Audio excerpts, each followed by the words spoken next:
Hello, it's Jim Hutchins for the Jerusalem Connection Spot Report for this week. Today I want to cover some ground that you may be familiar with, you may not be, but I think it's important as a reminder, especially since there's this passionate pursuit on part of Secretary of State John Kerry to bring about a peace, a negotiated peace between the Israelis and the Palestinians. And I think it's important to recognize the fabricated myth upon which these peace negotiations are taking place. The fabricated myth. I want to refer to an article, read some excerpts from an article by Eli Hertz. He is an Israeli journalist, and he has an article, very penetrating, very astute article, entitled Confusing the World with the Facts on Palestine. He asserts initially, Palestine is a geographical area, not a nationality. The Arabs, he charges, the Arabs invented a special national entity in the 1960s called the Palestinians. They created this in the 1960s, specifically for political gain. They brand Israelis as invaders and claim the geographical area called Palestine belongs exclusively to the Arabs. Now, the word Palestine is not even Arabic to start with.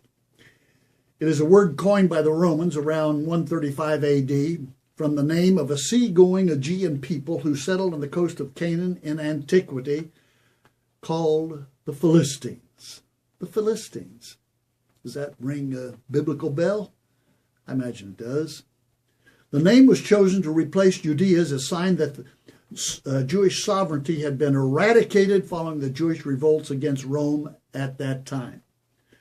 In the course of time, the Latin name Philistia was further bastardized into a Palestina or Palestine. Philistia became Romanized into Palestine.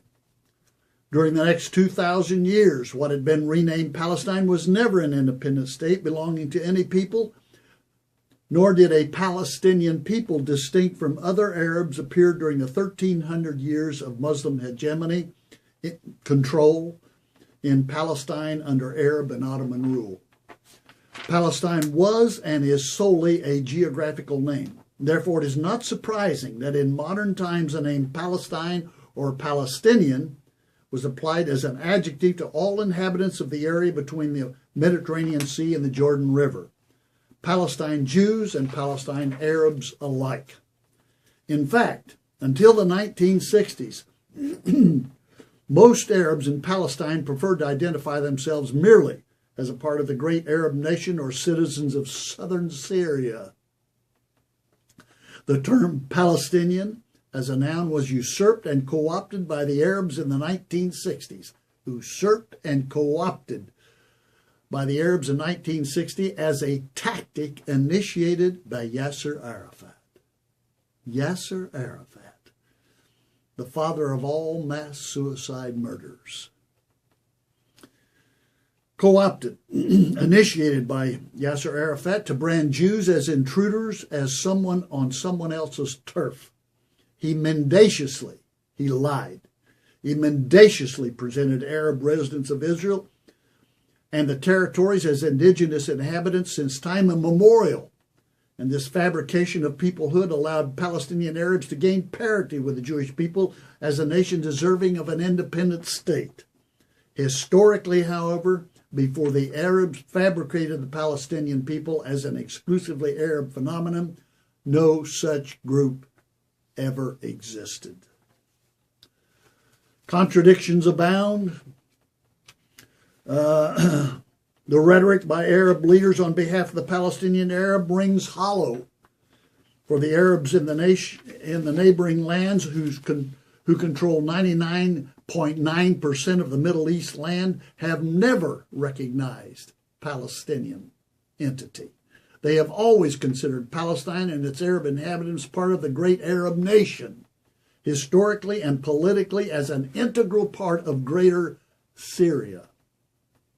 The Arabs never established a Palestinian Arab state. When the UN offered a partition plan in 1947 to establish an Arab and Jewish state, they did not term it a Palestinian state, it should be noted, nor did the Arabs recognize or establish a Palestinian Arab state during the 2 decades prior to the Six-Day War, when the area of Judea and Samaria, the West Bank, was under Jordanian control and Gaza was under Egyptian control. Nor did the Palestinian Arabs clamor for autonomy or independence during those years under Jordanian and Egyptian rule. Well before the 1967 decision to create a new Arab people called Palestinians, when the word Palestinian was associated with Jewish endeavors, listen to this. Anubay Abdul Hadi, a local Arab leader, testified in 1937 before a British investigative body, the Peel Commission, the famous Peel Commission, saying, quote, "There is no such country as Palestine. Palestine is a term the Zionists invented. There is no Palestine. In the Bible, our country was for centuries part of Syria."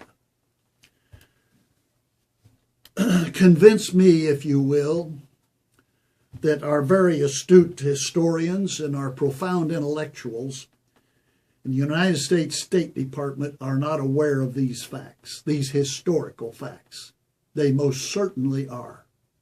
And yet they have deliberately, willingly, knowingly pursued a peace plan, totally ignoring these historical facts. May I suggest to you